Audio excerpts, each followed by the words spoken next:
दोस्तों नमस्कार, मेरा नाम है सुनील कुमार और आप लोगों का बहुत बहुत स्वागत है मेरे YouTube channel support to PWD person. और इस वीडियो के माध्यम से हम लोग पेपर नंबर 2 जो आइडियोलॉजी है उसके बारे में डिस्कस करेंगे। सबसे पहले हम लोग कोर्स का नाम जानेंगे, फिर पेपर का नाम जानेंगे, फिर उसके बाद क्वेश्चंस पे आएंगे। तो जैसा कि आप लोग देख रहे हैं, आपका कोर्स का नाम क्या है? DEd special education hearing impairment, ठीक है। और पेपर आप लोग देख लीजिए, fundamental of hearing deafness and ideological management. मतलब आप इसमें आइडियोलॉजी का पेपर के बारे में पूरा पढ़ेंगे और शॉर्ट क्वेश्चंस जो हैं उसके बारे में हम लोग डिस्कस करेंगे। और इसके बाद अगला वीडियो जो होगा वो यूनिट का होगा, 1.1 1.2 इस टाइप का रहेगा। अगला जो क्लास होगा वो यूनिट बाय यूनिट रहेगा, ठीक है ना। तो और बीच बीच में शॉर्ट क्वेश्चंस भी रहेंगे और यूनिट वाला भी रहेगा, जिससे कि आप लोगों को जो एग्ज़ाम्स है उसकी तैयारी करने में थोड़ा एग्ज़ाम्स की तैयारी करने में आप लोगों को ईजी रहे और अच्छे तरीके से आप लोग एग्ज़ाम की तैयारी कर सकें, क्योंकि एग्ज़ाम्स भी होने वाले हैं जून लास्ट तक या समथिंग इसी के आसपास रहेगा। तो इसके वजह से शॉर्ट क्वेश्चंस भी इम्पोर्टेंट है और प्लस यूनिट वाला भी इम्पोर्टेंट है। और ये मोस्ट इम्पॉर्टेंट क्वेश्चंस आप लोगों के लिए तैयार किए जा रहे हैं और आप लोग इसको ध्यान से तैयार करिए, नोट्स बना लीजिए, आप उसको वहाँ पर लिखते रहिए और 1 नंबर के लिए एकदम हेल्पफुल है। मोस्ट इम्पॉर्टेंट क्वेश्चन है ये सारे, मतलब एकदम समझ लीजिए टफ से टफ, मतलब आप लोगों के लिए मतलब एकदम जो मोस्ट इम्पोर्टेंट क्वेश्चंस हैं उन सा मतलब सेलेक्ट किया जा रहा है और उसको करके फिर इसको मतलब पीडीएफ तैयार करके फिर आप लोगों के सामने प्रेजेंट किया जाता है। तो अगर आप लोगों को पीडीएफ ही पूरा पीडीएफ चाहिए तो मेरा टेलीग्राम जो चैनल है वो आप ज्वाइन कर सकते हैं। वहाँ पर आपको पीडीएफ मिल जाएगा, फिर आपको लिखने का ज़रूरत नहीं पड़ेगा। और पीडीएफ नहीं चाहिए तो आप इसको नोट कर लीजिए, अपना नोट्स बना लीजिए। तो चलिए स्टार्ट करते हैं। कोर्स का नाम हो गया DEd special education hearing impairment paper, और पेपर नंबर 2 है। पेपर का नाम fundamentals of hearing deafness and ideological management है। पहला क्वेश्चन होगा आपका केंद्रीय श्रवण दोष, ठीक है ना। कौन सा है? केंद्रीय श्रवण दोष। केंद्रीय श्रवण दोष में देख लीजिए सेरेब्रल कॉर्टेक्स जो होता है, और ये केंद्रीय श्रवण दोष जो है ये माइंड से संबंधित है, दिमाग से, ठीक है ना। तो सेरेब्रल कॉर्टेक्स से सटे ब्रेन स्टेम के बीच एक ऑडिटरी पैथवे होता है। अगर जब ये ऑडिटरी पैथवे जो होता है, जो साउंड जाने का रास्ता होता है, तो जब वो इफ़ेक्टेड हो जाता है, इन्फेक्शन उसमें हो जाता है या संक्रमित हो जाता है, उस संक्रमित होने के कारण, उसमें इन्फेक्शन होने के कारण हो जाने के वजह से हम क्या हो जाता है, सेंट्रल हेयरिंग लॉस होता है, जिसको हम लोग हिंदी में केंद्रीय श्रवण दोष कहते हैं। तो और ये क्वेश्चन 1 हो गया। क्वेश्चन 2, मिडिल ईयर में कौन सी पेशियां पाई जाती हैं? तो मिडिल ईयर में 2 पेशियां पाई जाती हैं। एक तो हो गया टेंसर टिम्पैनिक और दूसरा हो जाएगा स्टेपीडियस। और नोट्स देख लीजिए, ये इम्पोर्टेंट क्वेश्चन है। दोनों पेशियां मतलब टेंसर टिम्पैनिक और प्लस स्टेपीडियस जो होती हैं, ऑसिकुलर चेन की जो मूवमेंट होती है उसको कंट्रोल करती हैं, और प्लस जो तेज़ आवाज़ होता है, जो अचानक होता है, इमीडिएट जो तेज़ साउंड होता है, उससे सुरक्षा प्रदान करती हैं हमारे ईयर ड्रम को, जिससे कि वो ईजिली, मतलब उसको कोई किसी प्रकार का कोई गलत प्रभाव उस पर ना पड़े और वो सेफ़ रहे। तो ये दोनों कंट्रोल करते हैं। फिर आप देख लीजिए क्वेश्चन नंबर 3 है, ओवल विंडो किसे कहते हैं? ओवल विंडो जो होता है वो आकार में गोल साइज होता है, जिसके वजह से इसको हम ओवल विंडो कहते हैं।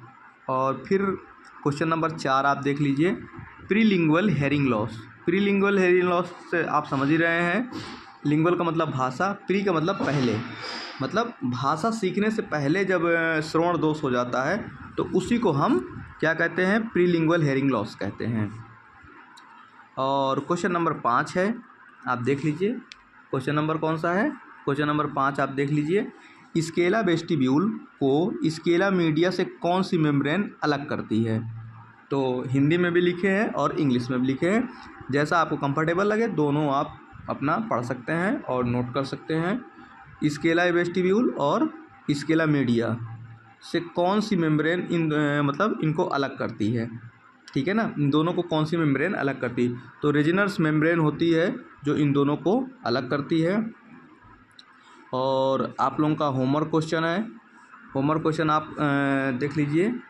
होमवर्क क्वेश्चन क्या है, ये डायग्राम दिया हुआ है और इस डायग्राम का नाम आपको कमेंट बॉक्स में लिख के भेजना है, ठीक है ना। और इसमें ये भी बताना है कि मतलब ये पूरा जो है ये पूरा कोक्लिया नहीं है, ठीक है ना, पूरा कोक्लिया नहीं है। आपको डायग्राम देख के बताना है कि कौन सा एरिया कोक्लिया है।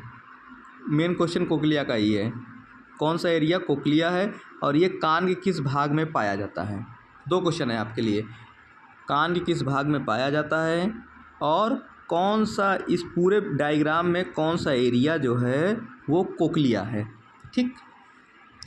तो और परीक्षा संबंधित एक मैसेज है आप लोगों को बताना चाहूँगा कि आप लोग जो परीक्षा की तैयारी है वो अच्छे से करिए। और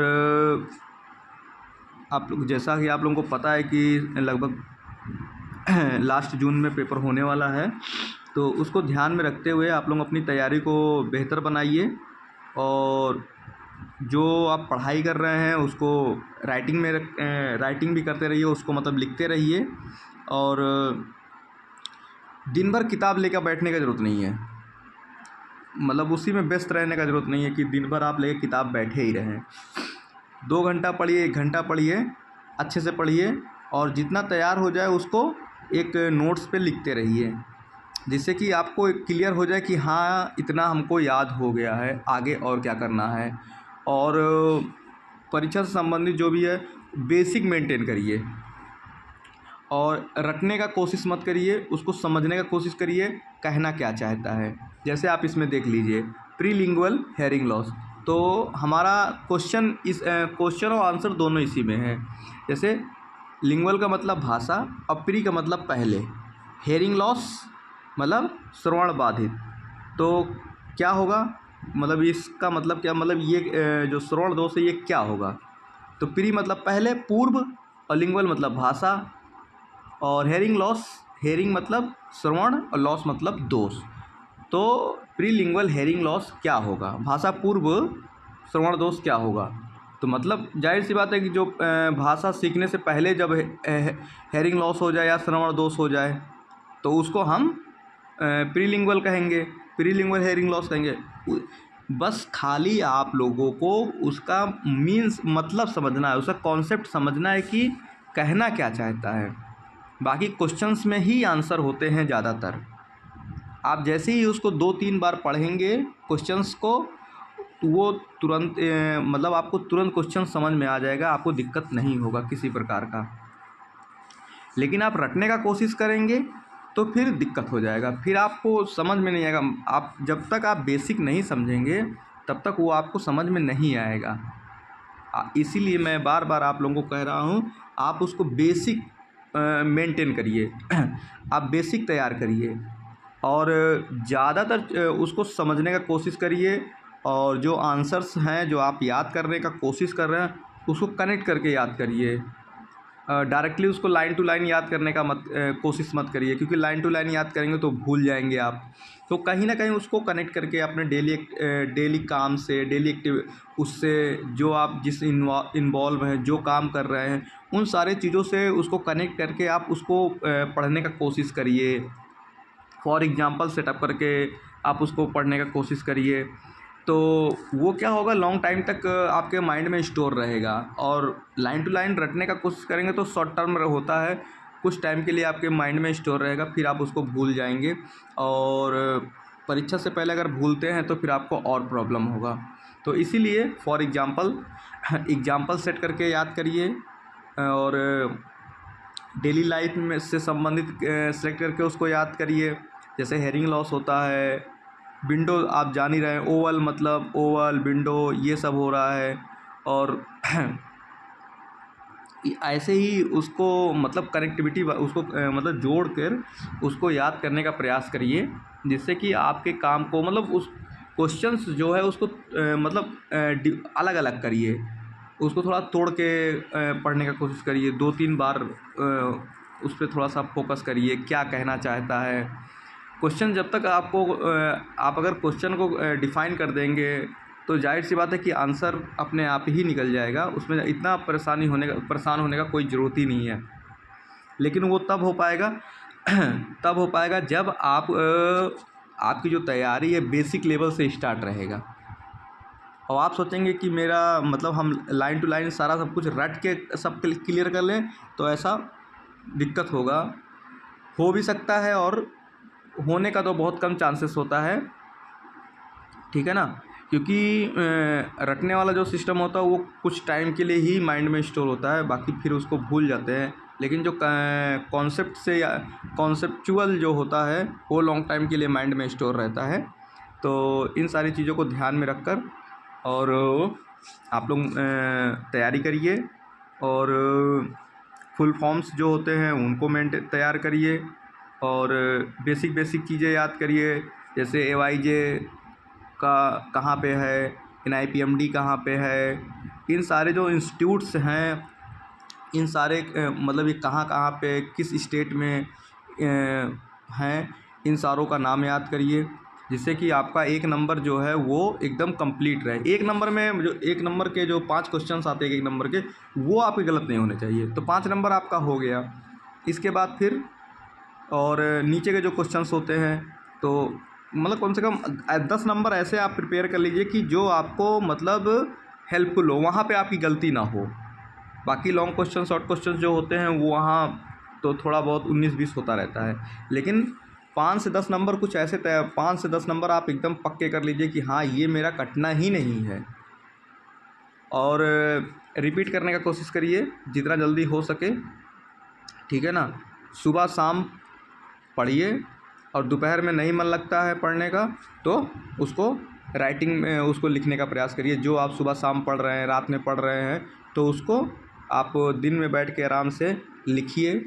रात में पढ़ रहे हैं तो सुबह उठ के रिवीजन करिए। ये सारा स्टेप अपनाएंगे तो आपको एग्ज़ाम में बहुत हेल्पफुल मिलेगा। तो आई होप आप लोगों को समझ में आया होगा, और ये वीडियो भी समझ में आया होगा। और क्लास जैसा भी लगे, अच्छा लगे तो ठीक है, नहीं अच्छा लगता है, जहाँ पर दिक्कत होता है, नहीं समझ में आता है, तो कमेंट बॉक्स में कमेंट करिए, और हम पूरा कोशिश करेंगे उसको, जो भी आपकी समस्या होगी उसका समाधान करने के लिए। और आप लोगों को ये आंसर भेजना है, कोक्लिया, इसमें पूरे में कोक्लिया कौन सा पार्ट है, और को ये जो पूरा डायग्राम है ये कान के किस भाग में पाया जाता है, इसका आंसर आपको बताना है। चलिए, तो आई होप आप लोगों को वीडियो समझ में आया होगा, और जो मैंने मैसेज दिया वो समझ में आया होगा। तो इसी के साथ वीडियो को समाप्त करते हैं। जय हिंद, जय भारत, गुड नाइट।